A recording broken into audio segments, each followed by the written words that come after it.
Welcome back to Living in Mexico. I'm Ana Maria Salazar. Thank you so much for joining us this weekend. I want to remind you, we continue to broadcast every weekend, Saturday and Sunday, from 7 to 8 a.m. here through Grupo Imagen. So hopefully you will join us every weekend. This was a special weekend, especially if you're an American living in Mexico or American living abroad. It's just this special holiday, which is Thanksgiving. And even though Thanksgiving has been explained, and I have to say it's been celebrated in Mexico, especially through the last decade or so, sometimes there's still a little bit of explaining to do. But I don't know, Dan Defossey, who was the owner of this extraordinary restaurant here in Mexico City called Pinche Gringo. I don't know, Dan, if there's very much explaining to do. I think people love to celebrate Thanksgiving because of the food. Welcome to the show, Dan. It's great to have you back. It's so good to see you, Ana Maria. It feels like old times.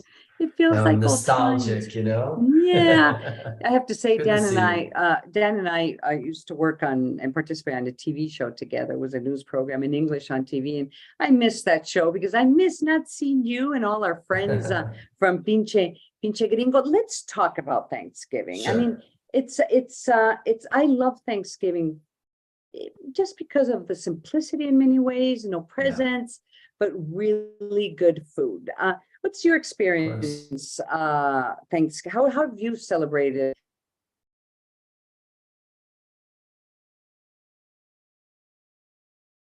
I lost you, Ana Maria.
We're back. Let's start again. Okay. 5, 4, 3, 2. Welcome back to Living in Mexico. I'm Ana Maria Salazar. Thank you so much for joining us. It's always great to know that you are joining us every weekend here in Grupo Imagen, 7 to 8 in the morning, Saturday and Sunday. So thank you so much. This is a very special weekend for Americans, not only in the United States, but Americans living abroad. It's Thanksgiving weekend, although it's celebrated on Thursday. The impact of Thanksgiving starts Thursday, Friday, Saturday, and Sunday. It's just a fabulous weekend. And not only does it have to do with food, but also it's a weekend where you're supposed to be with family and those who you care for. Joining us today is Dan Defossey. He's a staple here in Mexico City when it comes to Thanksgiving. He's the owner of Pinche Gringo. It's always great to have you on the show. It's great to see you, Dan. Thank you so much for joining us. I feel so nostalgic. I feel like, it's like old times when you and I used to do TV together. I know. And it was, Yeah, and it was just, it's just that sense. And I think we all forget that the American community in Mexico is quite large. It's very strong. And you can feel it, especially during Thanksgiving. Tell us how have you been celebrating Thanksgiving for the last decade? Well, the last 9 years I've been shucking turkeys and selling turkeys at Pinche Gringo. It's been a while since I had a Thanksgiving at home with family where I watch football and just sit by the table. It's been pretty wild the last 9 years. Well, tell us what was Thursday like for you? How many turkeys did you So, serve? wow, I don't know how many turkeys, but we did 1.3 tons of turkey breast and around 3,000 plates. Oh my gosh. Yeah, a This lot. was only on Thursday, correct? Just on Thursday. Yeah, a lot of It's turkey.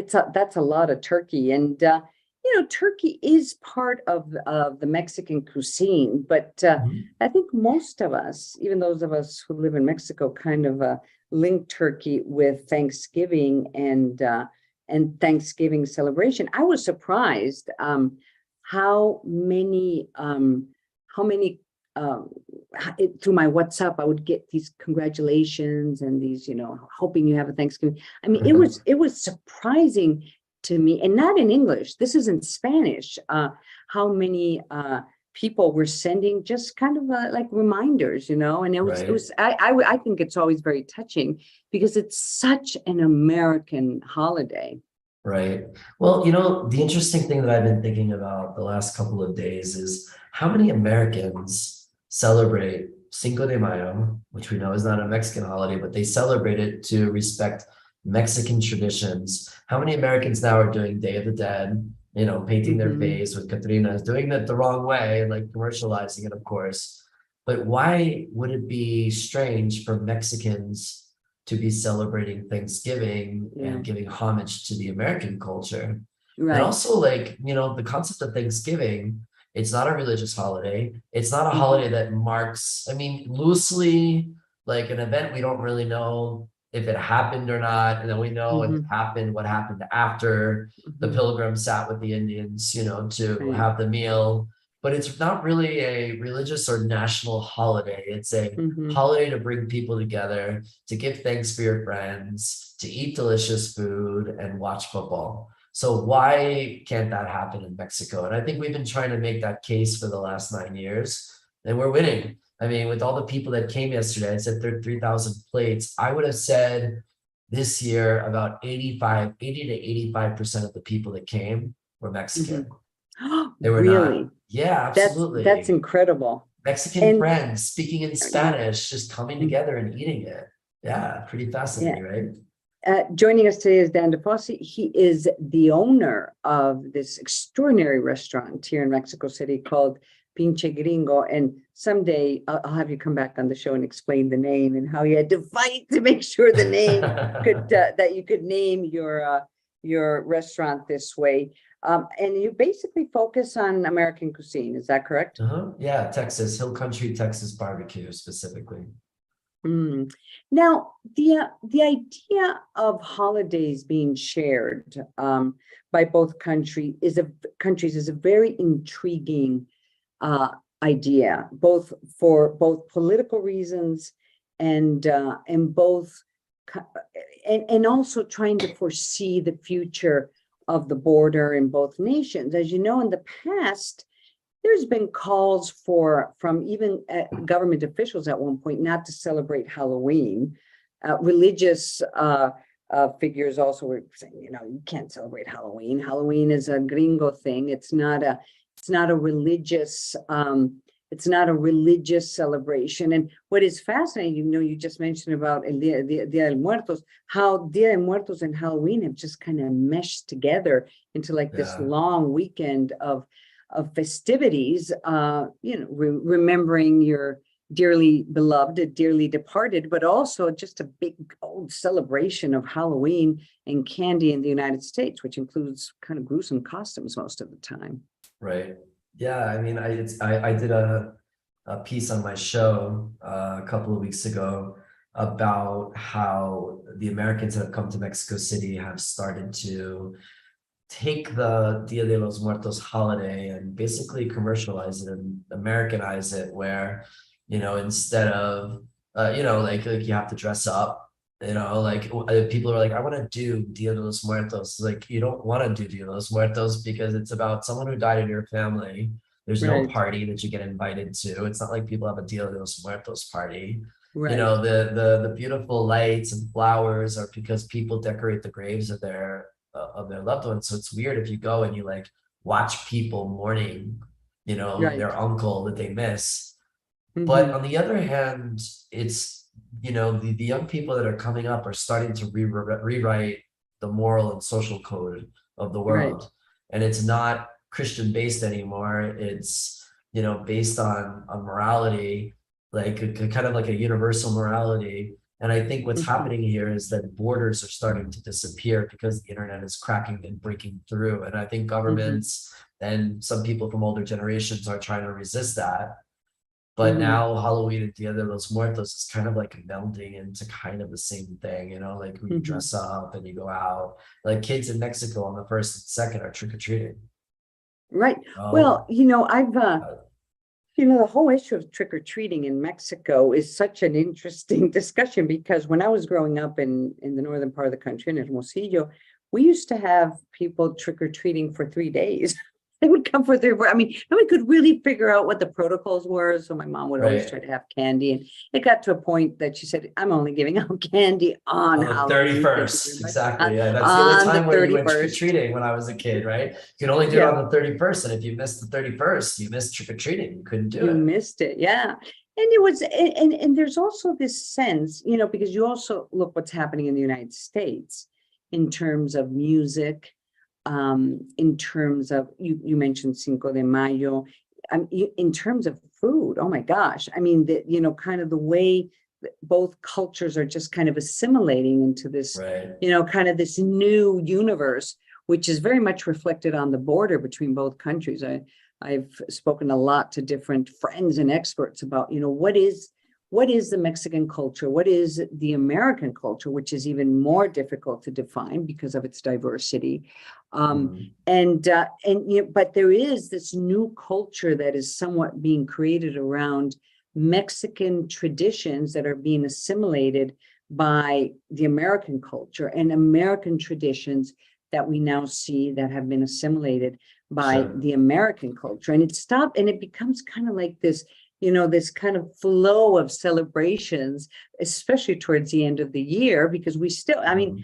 I think we're going to start talking about, Halloween and Dia de los Muertos kind of being the initiation of the end of the year celebrations that go through Thanksgiving, and then Dia de Yeah. la Virgen de Guadalupe, and it goes on to Reyes. So, I mean, I think we're expanding the possibility of celebrating or finding reasons to celebrate with friends. But in particular, that's why I like Thanksgiving with family, which is, I Yeah, think of some of course. these holidays don't have that same emphasis. Dia de Muertos, it is very much a family affair. If you're remembering, your beloved, dearly departed, and then of course you have a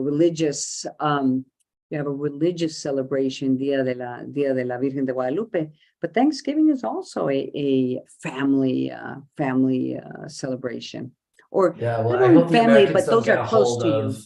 let's hope the Mhm. Americans don't get a hold of the Virgen de Guadalupe, or they'll sensationalize something and change its meaning. But, one of the things that I've been thinking about when you were talking is that American mass media had delivered Americans a specific stereotype of American culture in Hollywood. And now that social media is democratizing the information, that the secrets that you and I, and I'm sure many of your listeners that have been in Mexico for a long time, and we knew, and then we Mhm. would go to the US and they would say, oh, are you going to get killed, or you need security? And we're like, what are you Right. talking about? Or, crispy tacos with, lettuce and shredded cheese. But now, because social media is democratizing information, people are going Right. into secret spots, putting it on their social media and sharing it. And now the world Mhm. knows that Mexico is the coolest country, and Mexico is the hottest place Mexico City specifically is the Right. hottest place in the world. About 4 months ago, there was a woman that passed me at a restaurant in La Roma, no security around or anything. And I was like, man, I know who she is. I know who she is. And she passed me again, and I stopped her finally at the end of the day. I was like, do I know you? I feel like I know you. Did you work with me at Apple? And she looked at me and she's like, no, and she walked away. And then the table next to me be like, yo, that was Malia Obama. And I was sitting there I'm like, in Leo did I Obama. just ask Malia Obama if she worked with me at Apple? I'm such an idiot. But Yeah, what was that's amazing was that she was just there at the restaurant. There was nothing, there was no security. Like, you would not have thought about that 15 years ago, Anna, right? no, When you were living no. here. Well, her father was president of the United States 15 years ago. I mean, and that is an incredible story, that the former President Obama's daughter was in Mexico City. And there's been a lot of articles that are being published about how cool it is to travel to Mexico City. I think a lot of people who are escaping from COVID just found that especially certain neighborhoods in Mexico City right now are run by foreigners. I mean, literally La Condesa. I don't know what it's like. It was just, Do you hear the it is, joke? and You want it's to hear what, a joke? yes, I want to hear a joke. The Zona Rosa has a small Japanese and a small Korean population. And Colonia Condesa and Roma have a small Mexican population. That's very funny. You like That's that, very right? funny. It's true. I mean, That's it's very crazy. funny. What I don't like what's happening though is that, with social media and everything, is that there's now some crowdsourcing going on where the Americans have 5 to 6 places that they have to go to. It's like the to-do list of the week that I go. Right, So they go to Roma, and they go to Contramar, and to Elis, and to Baltra, and all of these places that it's like locked. And so when you walk into them, if you're Mexican, 90% of the people there are American, everybody's speaking in English, and you probably can't get a reservation. Like 10 years ago, reservations didn't really exist except for like the really, really highest restaurants. You can go anywhere, and also can be affordable. And right now, I'm dropping, sometimes 3,000 pesos on every dinner that you go to in a casual restaurant. And well, so there's good and bad happening. Yeah, and also when that happens, the crowdsourcing phenomena is that they will not go out the circle, right, of recommendations and learn about Mexico. I mean, there's a lot to learn about Mexico. There's a lot to learn about what's happening in Mexico. And I think for Mexican Americans like me, if you grew up in the United States, I mean, coming to Mexico should also include kind of this sense of identifying not only your family but also identifying your culture. And for most Mexican Americans, it's not going to be La Condesa, especially right now. What about food? You focus on a certain type of food that is kind of linked to Texas. Why Texas? Why Texas? Because I lived in Texas. And I really like the Texas tradition because they're still artisanal. I went to Kansas City a couple of years ago to check it out, and they're using the electric smokers, with the wood inside. And I don't know. I mean, I fall in love with Texas when I lived there.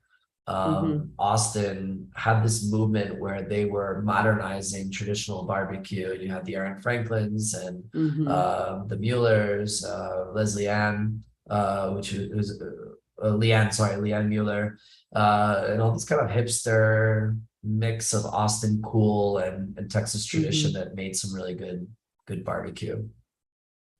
Now, let's talk about the meshing of Mexican food and American food. And of course, you mentioned taco.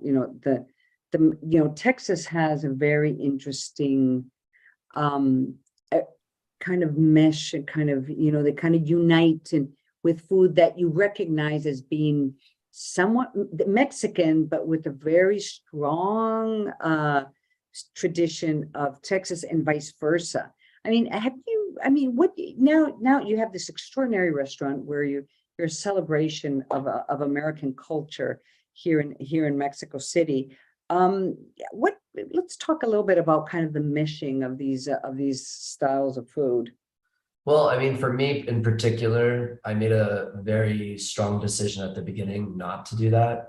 Mm-hmm, Because I think people are seeking out authenticity, mm-hmm, so many different places because we don't know what's true or what's not true or what's real and what's not. And so I really tried hard to stop the pressure from clients who wanted avocados and they wanted mm-hmm. tortillas and they want chiles toreadas and agua Right, jamaica, right. even Corona. Like I didn't have national beers. I just had artisanals for a long time because I wanted to give the authenticity of what was real Mm-hmm, about beautiful hill country Texas artisanal barbecue, mm. and allowing people to connect with another culture and another environment. I've seen barbecues.